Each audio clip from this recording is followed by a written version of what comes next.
আসসালামু আলাইকুম, আমি সাকিবুল হোসেন চলে আসলাম খেলার খবর নিয়ে। এবার বিপিএল এর কোন দলের অধিনায়ক কে, কোচ কারা কারা, চলেন একটু জেনে নেই। যে কোনো টুর্নামেন্টের অন্যতম রীতি হচ্ছে খেলা শুরুর আগে অংশগ্রহণকারী দলগুলোর অধিনায়কদের ফটো সেশন। তবে বাংলাদেশের প্রিমিয়ার লিগের বিপিএল দ্বাদশ আসর শুরুর আগের দিন পর্যন্ত এমন কিছু দেখা যায়নি। 6 দলের অধিনায়কদের এক ফ্রেমে তো দেখা যায়নি, কোনো কোনো দল উদ্বোধনের 24 ঘন্টা আগ পর্যন্ত তাদের মাঠের নেতার নামও ঘোষণা করতে পারেনি। এমনকি কোচ নিয়েও কোনো কোনো দলে চলছে নাটকীয়তা। তবে স্বস্তির দিক হচ্ছে বৃহস্পতিবার সন্ধ্যার মধ্যে সব দলের প্রধান কোচ ও অধিনায়কের বিষয়টি চূড়ান্ত হয়েছে। দেখে নিন কোন দলের কারা কোন দায়িত্বে। চট্টগ্রাম রয়্যালস, প্রধান কোচ মিজানুর রহমান। সত্যকেন্দ্র প্রতিষ্ঠান মালিকানা ছেড়ে দেওয়ার টুর্নামেন্টের শুরুর একদিন আগে চট্টগ্রাম রয়্যালস পরিচালনার দায়িত্ব নিয়েছেন বিসিবি। এ দলটির প্রধান কোচের দায়িত্ব দেওয়া হয়েছে মিজানুর রহমানকে।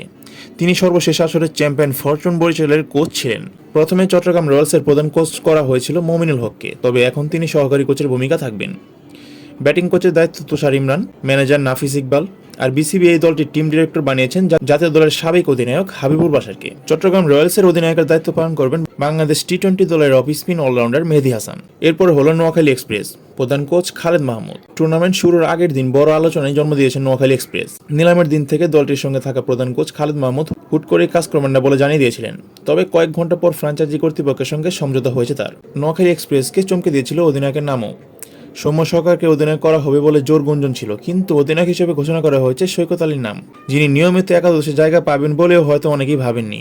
নোয়াখালী এক্সপ্রেসের সহকারী কোচের ভূমিকায় আছেন জাতীয় দলের সাবেক ক্রিকেটার তালহা জুবায়ের। আরেক সহকারী কোচ ও ট্রেনার পাকিস্তানি নিয়াজুল ইসলাম।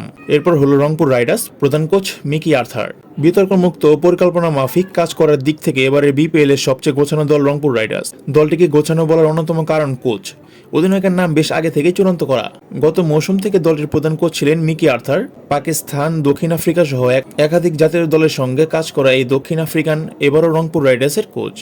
তার সহকারী হিসেবে আছেন বাংলাদেশ জাতীয় দলের সাবেক অধিনায়ক মোহাম্মদ আশরাফুল। বোলিং কোচ হিসেবে আসেন সর্বশেষ আসরে কাজ করা মোহাম্মদ রফিকও। রংপুর অপরিবর্তিত রেখেছেন অধিনায়কও। গত বছরের মতো এবারও দলটির নেতৃত্ব দিবেন নুরুল হাসান। যদিও এই দলে আছে বাংলাদেশ টি-20 দলের অধিনায়ক লিটন দাস।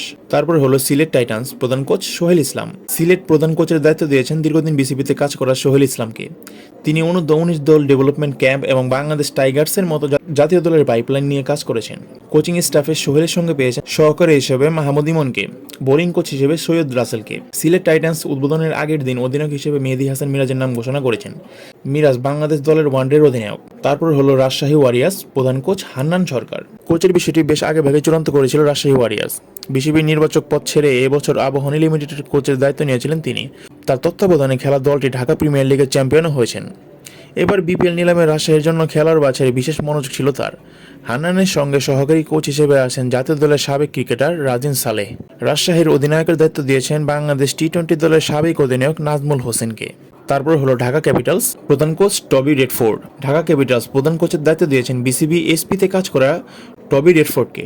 ইংল্যান্ডের হয়ে বয়সভিত্তিক ক্রিকেটে খেলা রেডফোর্ড ওয়েস্ট ইন্ডিজ ও নিউজিল্যান্ডের ক্রিকেট বোর্ডের ব্যাটিং কোচের কাজও করেছেন। ঢাকা অধিনায়ক করেছেন মোহাম্মদ মিঠুনকে, যিনি গত আসরে রানার্স আপ হওয়া চট্টগ্রাম চ্যালেঞ্জার্সের নেতৃত্বে ছিলেন। এছাড়া ঢাকা ক্যাপিটালসের মেন্টরের দায়িত্ব দিয়েছেন পাকিস্তানের সাবেক ফাস্ট বোলার শোয়েব আখতারকে, যিনি এরই মধ্যে একবার ঢাকায় ঘুরে গেছেন। তো এখন আপনাদেরকে জানালাম এবার বিপিএল এর কোন দলের অধিনায়ককে, কোন দলের কোচ কারা কারা।